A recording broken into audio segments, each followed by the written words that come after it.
If you are having to force down bland meals, miserably restricting salt, but your blood pressure is still high, this video might be helpful to you. The truth is, an often overlooked cause does not only lie in the salt shaker on the dining table, it could be the very high amount of sodium hiding in processed frozen foods, fast food, and restaurant meals. You think you eat blandly, but if you mistakenly consume these dishes every day, your blood pressure can still rise high or be very difficult to lower. Over time, that pressure causes the blood vessel walls to be damaged, gradually stiffen, increasing the risk of stroke, myocardial infarction, heart failure, and kidney disease. Let me tell you a story very commonly encountered at the clinic. A man over 70 years old said that he had restricted salty food very strictly, putting away the salt shaker, discarding dipping sauce, eating so blandly that it lost its deliciousness. In older adults, the blood pressure goal should be personalized with a doctor, but the number around 140/90 is still a sign that should not be taken lightly. He asked doctor, "To what extent do I still have to restrict?" When reviewing the daily menu, the problem was revealed. Sodium does not only come from the salt shaker, but silently lies in sandwich bread, canned soup, cold cuts, frozen foods, and the dishes he thought were normal. That patient's problem was not a lack of trying, but that he restricted in the wrong place.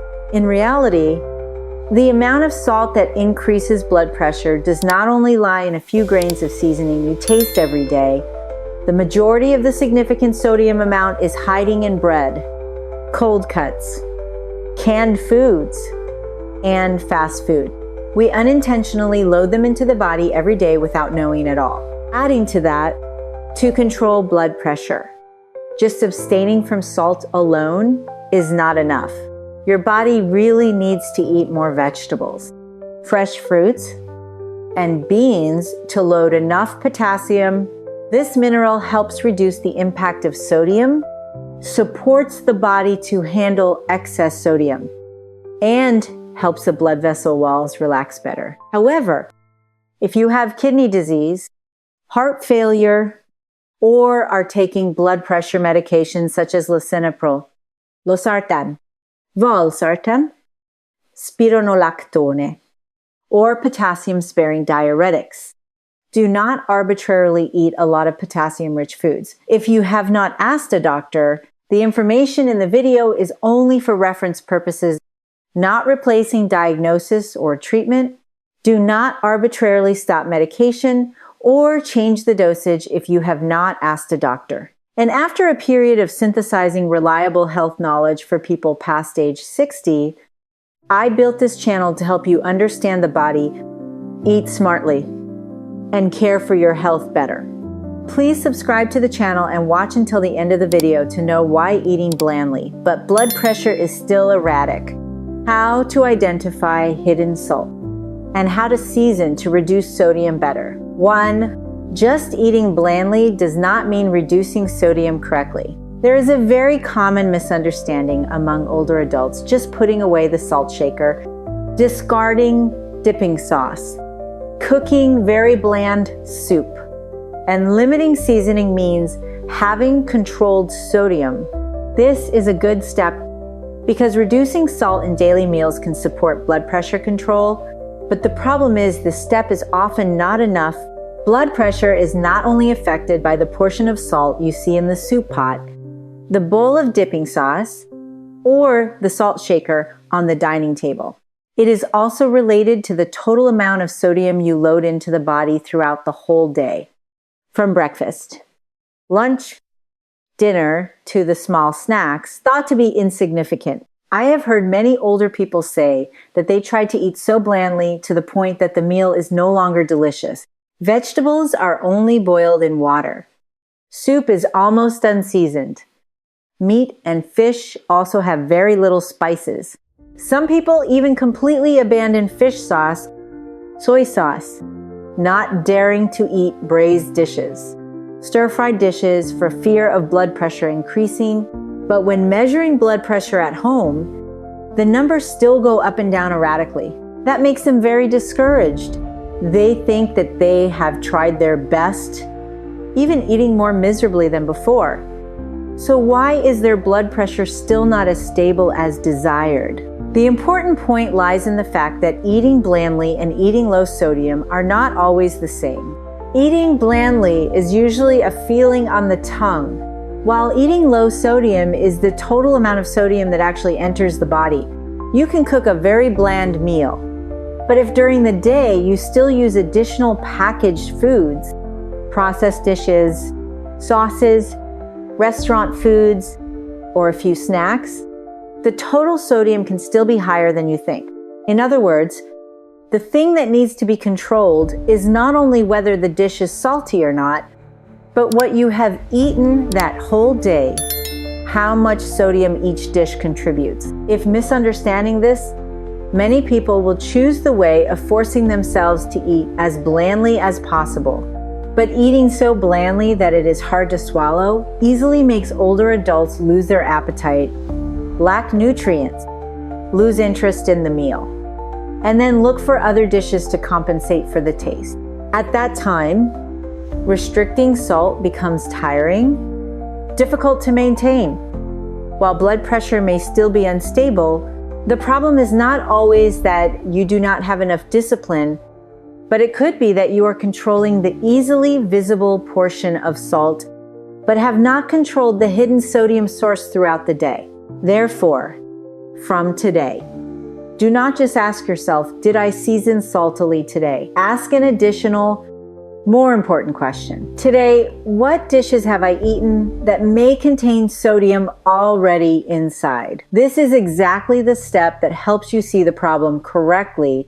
In the next part, we will go straight into the familiar food groups that are most likely to contain a lot of sodium. Which dishes should be limited?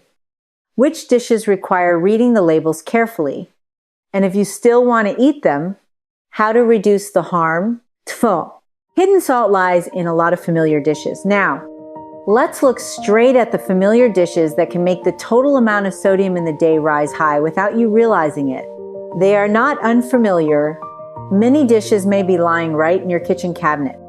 Refrigerator, breakfast, fast meal, or your home-delivered dish. The first group to pay attention to is instant noodles, instant pho, instant rice noodles, and instant glass noodles. The problem usually lies in the accompanying soup packet, seasoning packet, and sauce packet. If eating the whole seasoning packet, drinking a lot of soup water, then adding sausage, pork roll, meatballs, or dipping sauce. The amount of sodium in one meal can increase very fast. The second group is cold cuts, sausages, pork roll, Vietnamese sausage, bacon, and processed foods. These dishes are convenient, easy to eat, easy to sandwich in bread or eat with rice, but usually have sodium from salt, marinating spices, and preservatives. If eaten repeatedly for many days, the amount of sodium will add up. The third group is canned foods such as canned fish, canned soup, canned meat, canned pate, or pre-canned dishes. They are convenient for older adults because they are easy to preserve, easy to prepare, but many products use sodium to create flavor and prolong shelf life. Therefore, do not just look at whether that dish is salty or not. Look at the label. The fourth group is sandwich bread, salty crackers, snacks, salted roasted nuts, and packaged snacks. Bread may not be too salty, but if eating many slices, accompanied by cold cuts, cheese, and sauce, the whole breakfast can become a high sodium meal. Snacks and salted roasted nuts are also very easy to overeat. The fifth group is processed cheese. A small slice seems insignificant, but when going with bread, sausages, cold cuts, or fast food, the amount of sodium in that meal will increase further. No need to absolutely restrict, but should pay attention to portion and frequency. The sixth group is fish sauce, soy sauce, seasoning powder, soup powder, chili sauce, ketchup, salad dressing, and bottled sauces. This is a group that is easy to overuse because many people both season when cooking and dip additionally when eating. The last group is restaurant foods, frozen foods, and home-delivered dishes. This can be the hardest source of sodium to control because you do not know how much salt, seasoning powder, sauce, or marinating spices the seller has used. From today, check these 7 groups. First, instant noodles, processed meats, canned foods, bread and snacks, processed cheese, dipping sauces and sauces, restaurant foods, or frozen foods. You do not need to panic or absolutely forbid, but need to know which dishes should not be eaten every day, which dishes should have reduced portions, and which dishes are strictly required to read the label before buying. 3. Why a lot of sodium makes blood pressure increase. After having known which dishes easily contain a lot of sodium, now you need to understand what happens inside the body when the amount of sodium loaded in is too high. This is very important because many people think that eating a lot of sodium only makes one thirsty or slightly swollen. But for older adults, people who already have high blood pressure, heart disease, or kidney disease, the impact can be clearer and last longer. Sodium is an essential mineral for the body.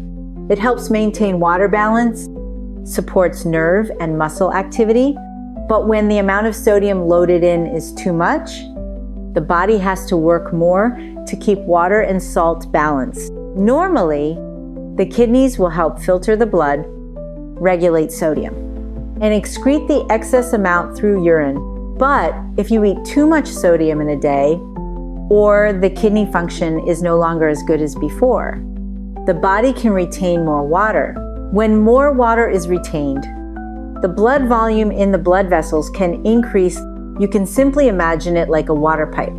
When the amount of water flowing in the pipe is more, the pressure on the pipe wall also increases.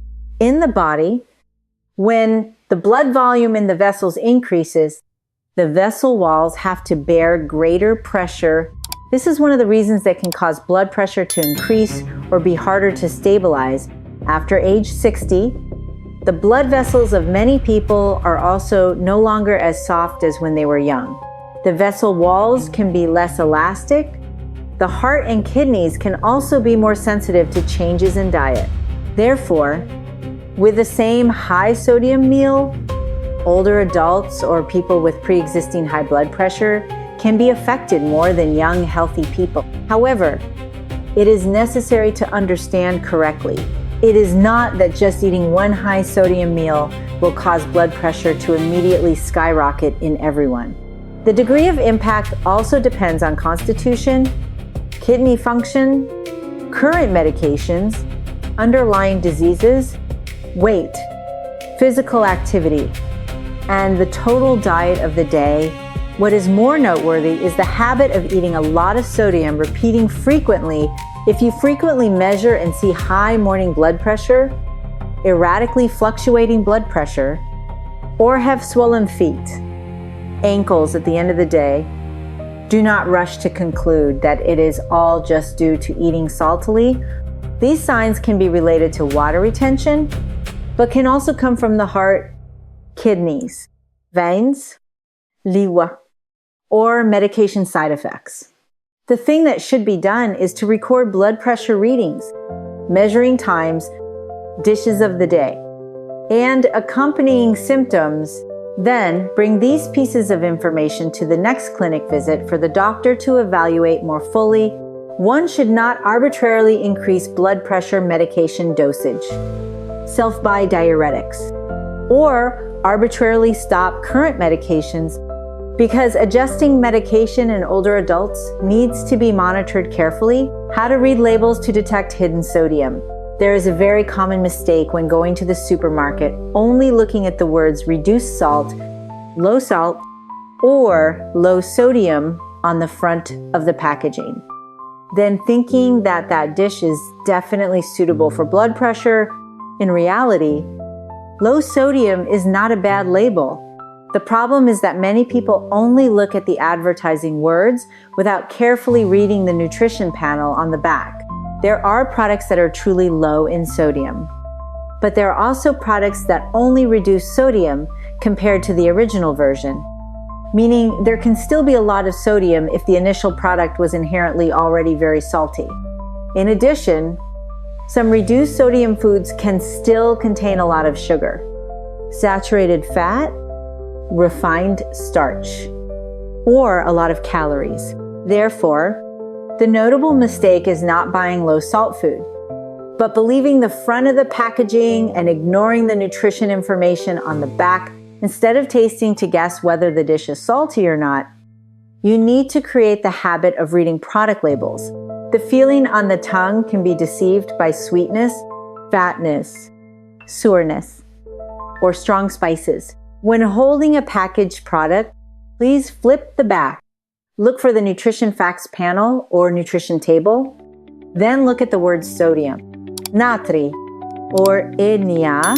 You can look at the milligram number, symbolized as mg. If sodium is at the level of 140 grams or lower in one serving, that is usually considered a low level. If it is around 400 milligrams or more in one serving, consider that a high level and need to consider carefully, especially if you have high blood pressure, kidney disease, or are told by a doctor to restrict salt. In addition, please check the Funnen serving portion or serving size item. A small package can be divided into 2 or 3 servings if the label writes 300 milligrams of sodium for one serving, but the whole package has 2 servings and you eat it all, the actual amount of sodium is 600 mg. You should also look additionally at sugar, saturated fat, calories, and the processing level of the product. For a person with high blood pressure, a good choice is not only low sodium, but also simpler, less processed food from tomorrow. When going to the supermarket, apply a simple rule. Do not decide to buy just because the front of the packaging writes low salt, reduced salt, or low sodium. Flip the back of the product, look at the sodium, natri, or nalain. Check the mg number on each serving. Then see how many servings the whole package has. If intending to eat the whole package, multiply the sodium amount yourself according to the actual number of servings. Just spending a few seconds reading the label, you already can detect many hidden sodium sources before they enter the meal. This is a small but important habit to reduce excess sodium and support better blood pressure control. 5. Reducing sodium does not mean eating loses deliciousness. Many people worry that when reducing sodium, the meal will become bland and lose deliciousness. But in reality, reducing sodium does not mean having to eat miserably. The important thing is knowing how to season more smartly and choose more suitable foods. First of all, increase fresh foods such as green vegetables, kefri, beans, and whole grains. These foods are usually rich in potassium, fiber, and minerals beneficial for the cardiovascular system. Potassium can help the body balance the impact of sodium and support better blood pressure control. However, potassium is not a blood pressure lowering medication and does not replace the medication the doctor has prescribed. If you have kidney disease, heart failure, or are taking medications such as lisinopril, losartan, valsartan, spironolactone, or potassium-sparing diuretics. Please ask a doctor before strongly increasing potassium-rich foods or using salt substitutes containing potassium. So that the dish does not become bland, use natural flavors instead of salt lemon. Vinegar, garlic, onion, finger, pepper, herbs, or non-salty spices. Sour taste, fragrant smell, and mild spiciness help the dish have a clearer taste, thanks to which you depend less on salt, fish sauce, soy sauce, or seasoning powder. I once heard an older lady share that she was very tired because for many months, forcing herself to eat blandly, every meal was so bland to the point of losing appetite, but her blood pressure was still not as stable as desired.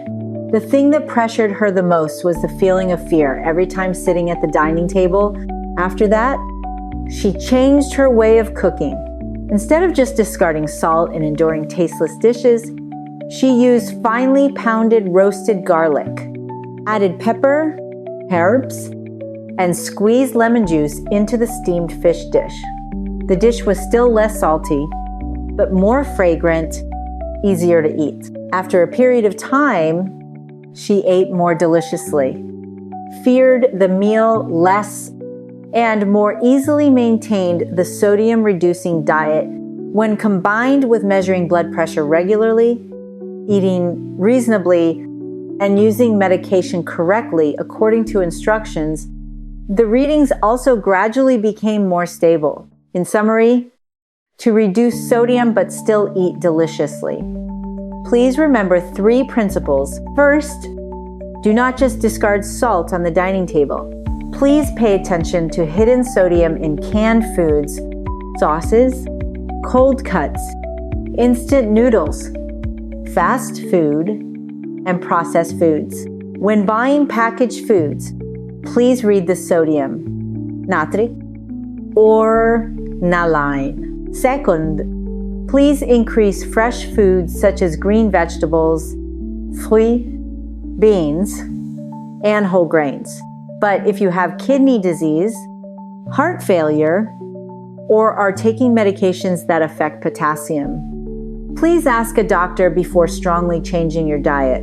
Third, please use sour taste, fragrant smell, and natural spices to make the dish more flavorful. Lemon, vinegar, garlic, onion, ginger, pepper, and herbs can help you eat more deliciously without needing to season with too much salt. Reducing sodium correctly is not eating so blandly to the point of losing joy. It is learning how to eat more smartly, more deliciously, and more safely for blood pressure. This video is only for the purpose of providing information and sharing knowledge. The content does not replace diagnosis, or treatment, or medical advice from a doctor. Viewers should consult the opinion of medical experts before applying any methods mentioned.